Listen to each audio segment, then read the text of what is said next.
I like building things, and I build things at kind of a meta level, because what I do now is I build things that allow other people to build things. I spent a lot of time growing up building models, and I've always loved building models. And here we're giving tools to the users where they can build very elaborate models of things that exhibit behavior, which are the kind of models I could never build when I was a kid. I was using plastic and balsa wood. So the idea of building a model that's alive and that exhibits behavior is really fascinating to me.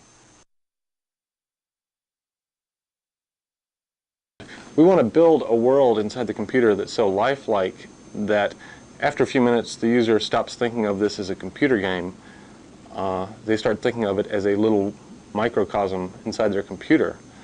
And then they're thinking about the forces impacting the people in their city or whatnot, and not about the fact that they're playing a game and if they push this button, that happens.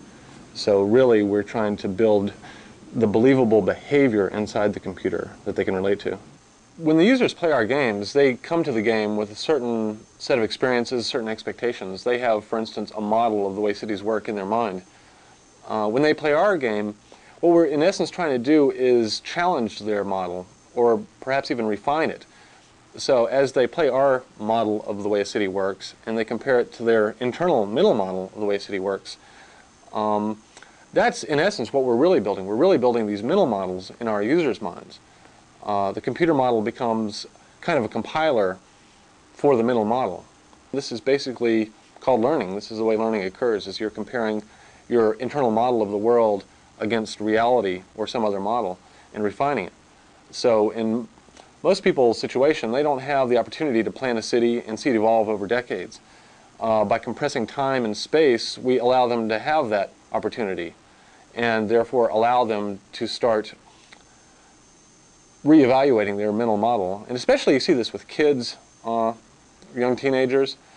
Their models are very malleable and very unformed. And so it's really an eye-opener for them to play these simulations, and then they walk away from the game, and then when they're out in the real world, they start seeing things totally differently. They have a new paradigm for understanding the world, and it's really remarkable to see an 8-year-old play SimCity and then walk away and start noticing zoning in their town.